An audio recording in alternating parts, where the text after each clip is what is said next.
Hey guys! Hey guys! So today we are excited to talk about how to practically love your neighbor by supporting your local economy. Yeah, and our heart is to really encourage you guys to obey Jesus, heal people, heal the land. Like that's our mission. It's like, Lord, what brings you pleasure? And how do we heal people who are hurting? How do we heal the land that has been desecrated?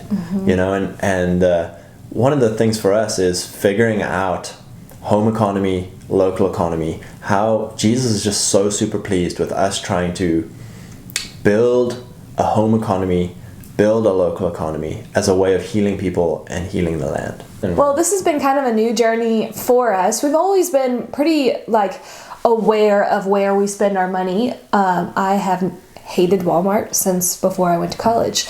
And but for this year, I'd say our reason why we have changed our habits of shopping and have changed our habits of where we have gotten our services and products from has really been because we've understood how it's impacting our local economy when we walk into a place that is globally owned. Yeah. So when we talk about globalism, we're talking about any good or service establishment, organization, business that sells a good or a service that does not have a name and a face behind it. You know, so to be honest, any franchised fast food place, any global grocery chain, you know, a Kroger or Walmart, any big service chain like a Lowe's or a Home Depot, like anything that is, if you find it here, you can find it there, and it's going to be the same thing. And that destroys local culture, because what happens is, if you think of a local small town, if you have to ask someone what is culture, they would think of a little European village, a little Asian village, a little African village. Like, it's unique. There's these beautiful little streets with little cafes and little shops, and you know, everybody knows everybody. And so when you say, well, what about local American towns? And it's like, nope, same shop in every town, same gas station, same big Walmart, same big strip mall. Like, the little town America has been destroyed by globalist business.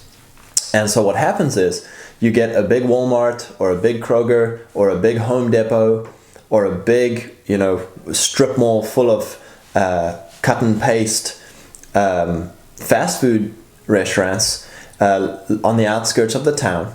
And what happens is, all the little Main Street mom and pop shops, they can't compete with the prices. Why? Because what Walmart does, or what any of these chain stores do, is because they've got so much scale of purchasing power, they can go to China, buy the super cheapest stuff, get it imported at huge scale, and they can then undercut all the local guys. So Lowe's, Home Depot, they undercut all the local mom and pop hardware stores That can only buy at retail, at wholesale prices elsewhere, but not at huge China prices.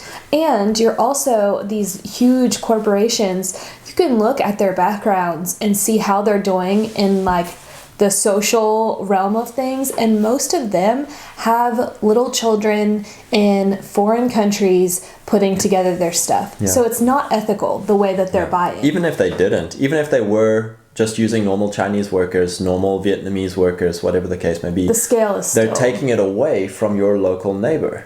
You know, so if you really care about your town, if you really care about your neighborhood, you want to see the people around you, you want to see their businesses flourish. And so you want to put your money into their businesses. And likewise, you want them to come to your business. You know, if I had a little mom and pop restaurant and everyone else went to Starbucks doesn't love my town. Starbucks doesn't care about my town. Starbucks just has an ugly old building right there. They couldn't care less about pollution. They couldn't care less about my neighbors treating them well. They couldn't care less. It's just the money goes in and sucked straight out of our community. But if the local mom and pop cafe, you go there, you're supporting a real family, a real name, a real face. They care about their building. They care about the land. They care about the people who work for them because, well, we're neighbors, so I have to treat you well. Otherwise, you're going to hate me. And most of those little cafes, they're all about gathering the community. If you go to any little town that has a little coffee shop in it, you'll see that they're all about gathering the community together, and it is a place of supporting your local town. Yeah. And so this is where architecture comes in. People love the little towns on the East Coast. Your little, all the Hallmark movies are set in Vermont, because they've got these beautiful little towns where people actually loved their town. And so they built beautiful houses. They built beautiful shop fronts. They built beautiful main streets. But you go more into modern America and it's all commercial squalor. There's these box buildings that you put down for cheap as you can because you don't really care. Because you're not from there, you don't care. And because you're not connected to the community, you don't care. So you put up these terrible box buildings. Or those strip malls. And so architecture shows, do these people live here and love this community, or don't they? And that would be my challenge to churches. A lot of churches have terrible, ugly box buildings. And it's like, a lot of people say, but Scott, the spiritual doesn't care about the physical. No, that's completely wrong. Adam was tasked with stewarding and caring for creation, not just destroying. And, a lot of people are like, oh yeah, man, everything's going to burn. It's like, no, you've got that wrong. Like, we as Christians here, we're called to steward and to bring heaven onto earth, And so one of the biggest things for us is, where can we, number one, stop giving our money to nameless, faceless businesses that don't care? So if we can grow our own food, if we can make our own gifts, if we can make our own entertainment, if we can make our own, anything that we can try and make ourselves, awesome, you're winning. And then second of all, if you can't make it yourself, well then do any of my neighbors. Like, how close to home can I keep these dollars? And so you just need to realize that every time you go to Kroger, every time you go to Home Depot, every time you go to McDonald's, your money is going straight out of the community and you're pushing the doom loop of your community. If you want a community that has culture, if you want to have a community that has in-group preference, and if you want a community that feels like you belong to it, then start buying from people who are in your community.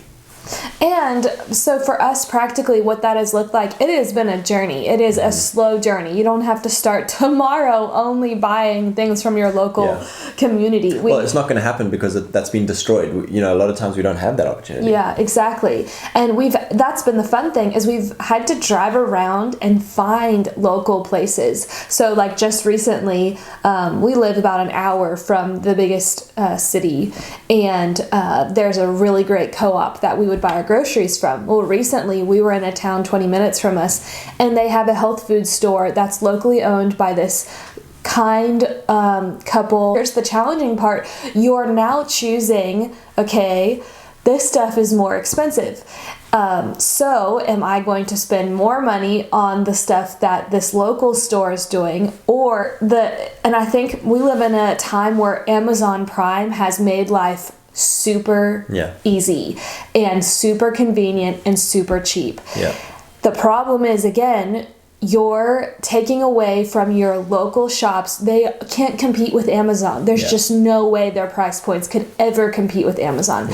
So when we make these decisions to shop local, it's out of a moral conscience of, I am choosing to love my community and sacrifice myself, and I'm trusting that God will reward me for paying attention to my community and keeping my money in my local community, because it is the harder thing to do. It's easy to buy stuff on Amazon, and we still buy stuff on Amazon. We use the 80-20 principle.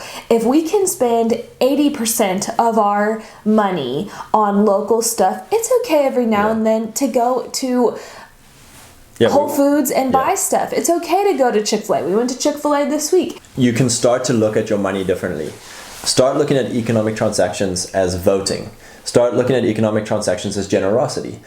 So for you to spend more money at a local shop, I would actually chalk that up as generosity. Because yes, it's going to cost you, 10, 15, 20% more than it would have been at Walmart or Kroger.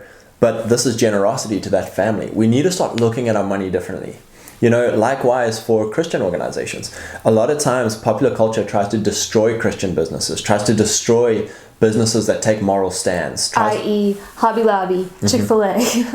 And they are big global businesses, so at the same time, you want to try and find your local Christian businessmen. Who are the people who I really agree with? You even see this as well with people supporting the people that are standing up for moral principles, who are standing up for things that they believe in. It's like, support their business, support their merchandise, support their ministry, you know.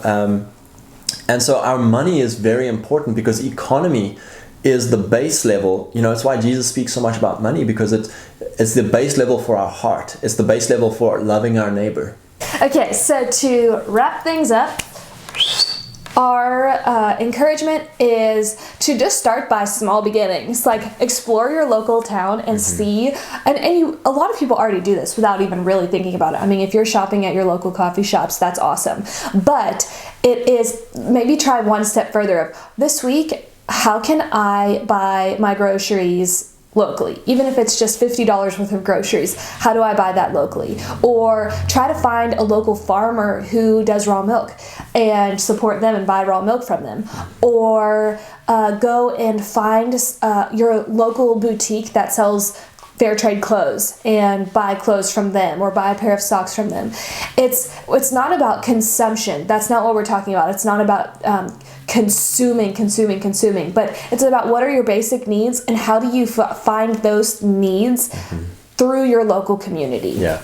And then second to that, what can I offer my local community, and how do I put it out there? That's often the most scary thing. Yeah. You know, so you have a lot of people who, you know, use their social platforms in a great way. They use their social platforms to say, hey guys, who knows a local mechanic? Hey guys, who knows a local farmer? What a great way to use social media.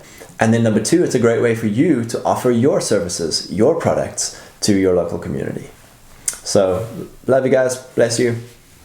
Yeah, and we hope that this is an encouragement to you, just to take small steps towards loving our neighbor through using our money and our local economy. Amen.